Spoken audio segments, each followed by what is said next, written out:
Today we're installing the large teak louvered doors for different center consoles for different classic Boston Whalers. I happen to be doing it on a Outrage 18, but I know it can go on several others.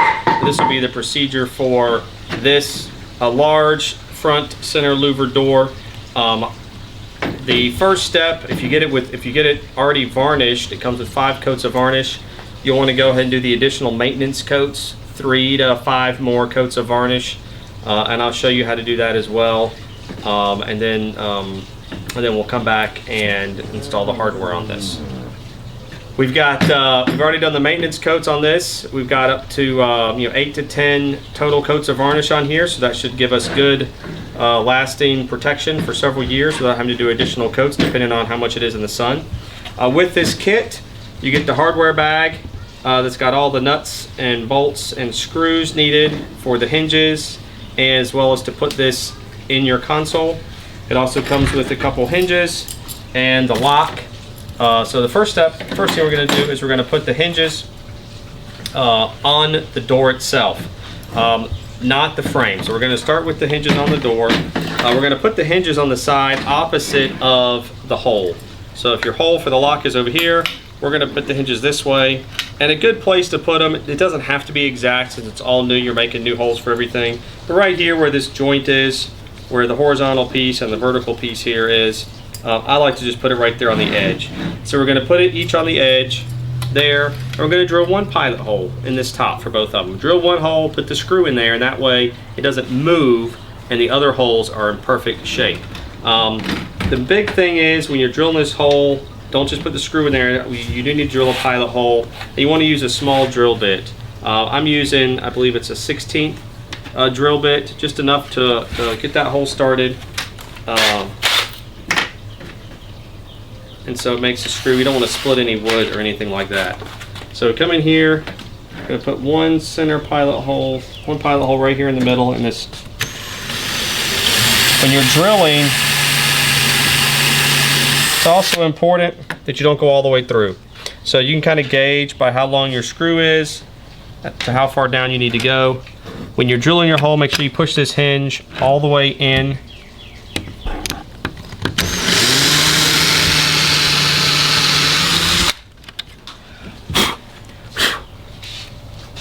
And then we'll take a couple of our screws that came with the kit. Go ahead and we'll put that screw in there. Get it nice and snug.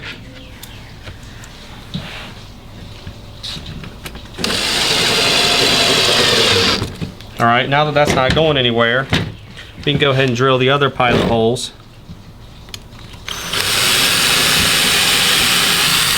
Remember, don't go too far.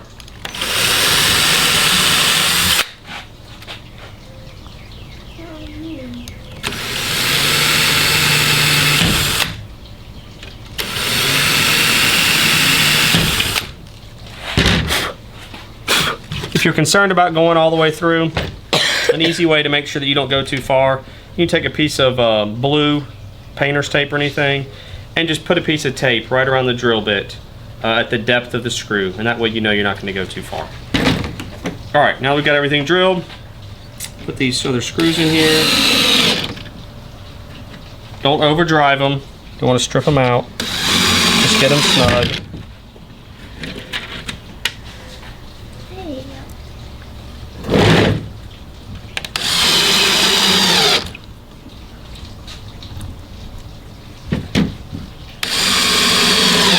Okay, now that we've got the screws in there, we can go ahead and let's put this inside of our frame.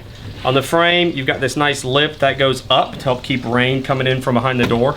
So your lock is going to go up. I'm going to get this situated down inside here.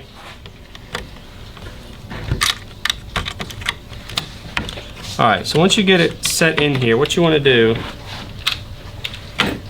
is if you've got any play in the door, see the door moves a little bit back and forth and left and right. So what you want to do is just try to kind of center that so that when it closes, when the door closes, it doesn't hit any of the edges. So I'm going to just put that about in the center, and then take your drill and we're going to drill our pilot holes for each of these hinges on the frame.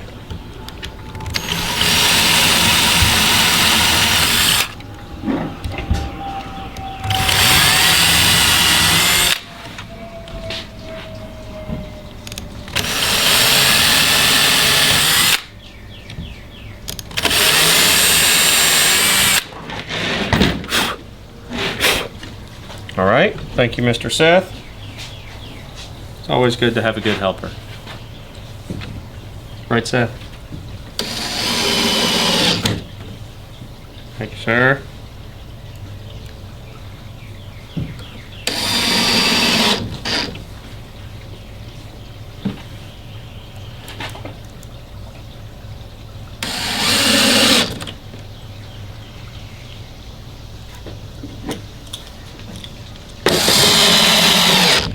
All right, and we'll check. See if the door opens, nice and smooth, feels good. All right, next thing we're gonna do is we're gonna install the lock on this door. And when you get it, this cam and the screw will be in the end of it. You gotta take the cam off. So take the cam off, and there's also this little piece right here. This is what controls how far the key turns. You don't want to pull this all the way out once you take this cam off, because this whole thing will come apart and that could be a problem. When you install it, you want to notice that there's a flat edge here. You want to make sure you install that flat edge so that it's facing up. And also, you don't have to do this. I like the way the spacing works out. There's an extra finish washer that I like to put in here to help take up a little space. The only way to make that work is to put that in here on this hole first, because it's tight. You see here, there's a small hole here, so you kind of have to get that thing in there just right. And then you can stick your lock cylinder in here through that ring. That takes up a little space. All right, so now once we have that on there,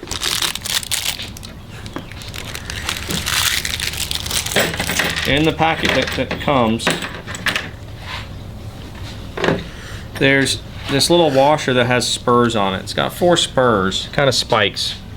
It's important that that goes next because it's actually going to dig into the wood and keep this lock from spinning all over the place. So you notice it's got a flat spot, so just line it up with the flat spot. Spurs go towards the wood, so they're going to stab the wood. Once you put those spurs on there, put that spur washer, you're going to take your nut and you're going to tighten it down.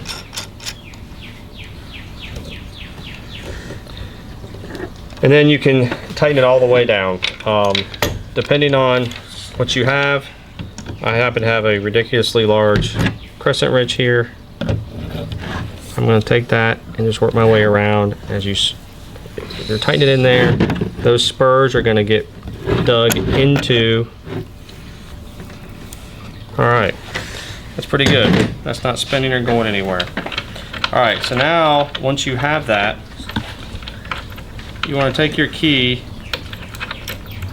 and make sure it's in the proper orientation with the teeth facing upward. Then we're going to take, let's see, there's 2 cams. If you look at this, one of them has teeth 90 degrees off of each other, one is 180. For us, we want to do do the 90 degree. So if you put this cam on here, or put this washer on here that keeps it from rotating, you can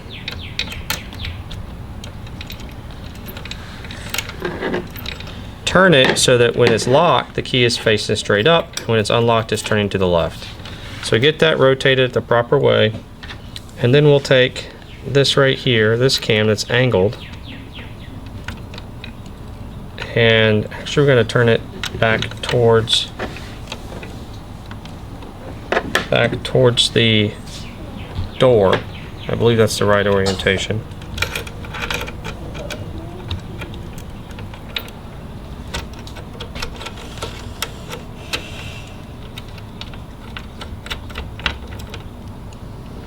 All right, tighten it up. Now when it's unlocked and locked, locked and unlocked. Let's see if that's turned the right way. Now when we close the door, it's locked, unlocked, locked, unlocked.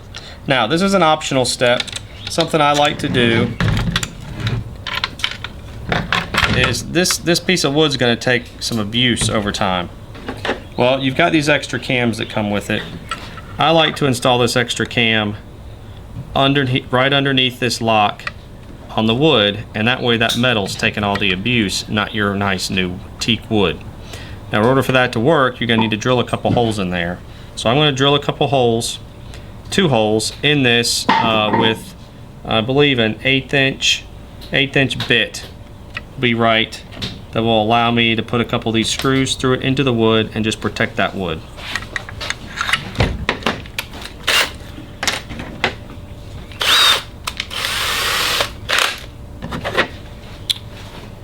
To drill through this cam, get you a block of wood. Get you a block of wood. You can put a couple holes in it, kind of one on each end. It could get hot depending on your drill bit.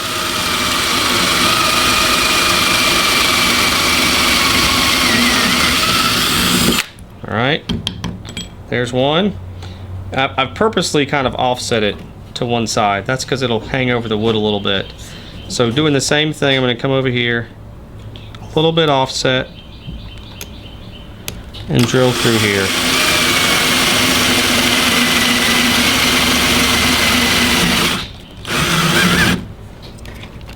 All right, starts to get stuck, difficult to hold with your hand, get a pair of pliers. There we have it.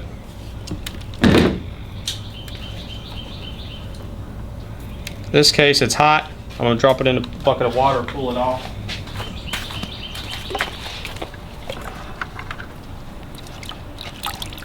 All right, nice and cool.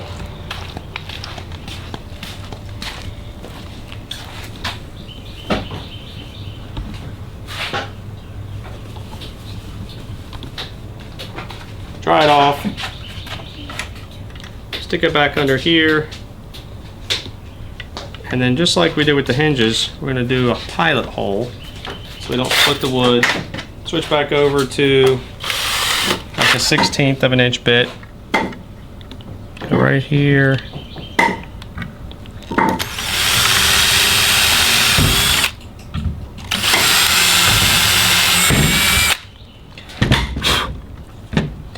Go back, grab 2 more of these little screws. Seems like there's plenty extra in this kit.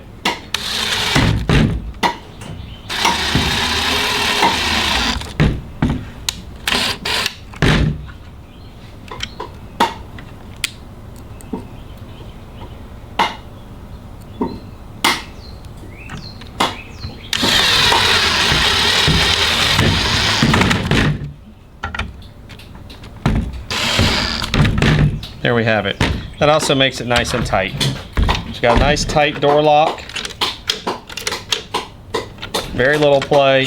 And now all the strain, all the stress is on that piece of metal, all the wear, not on your wood. There we have it. All right, now that we've got all the hardware mounted on the door, we've got our lock, we've got our hinges on there. The door fits into the opening of our console. I'm replacing an old door that was damaged, and this actually was a perfect fit for the existing door that was there.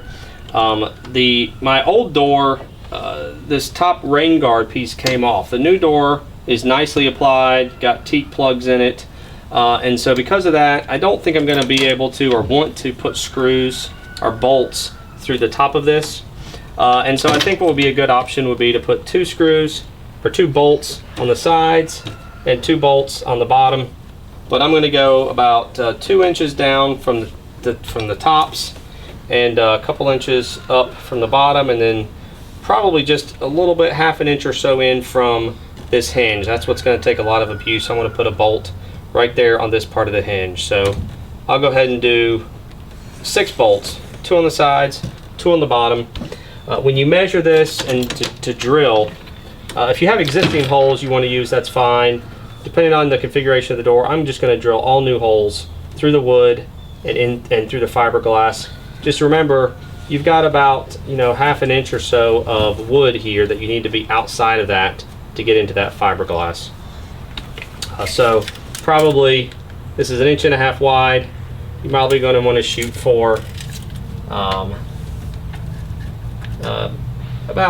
about 3/4 of an inch in from the outside is where you want to put these screws. And just for aesthetics, measure them, make sure they're consistent, and then they'll look good. So let's see. Down here, 2 inches in.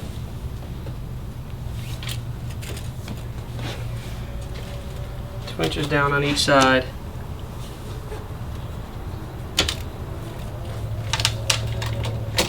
Two inches up.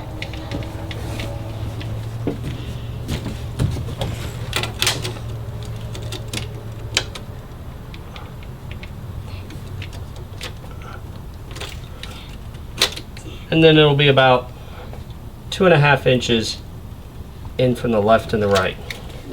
So mark those, make them consistent, and then we'll drill them. All right, we've got our holes marked. I've got 6 holes marked. For my configuration, we're gonna go ahead and drill through the teak, through the fiberglass.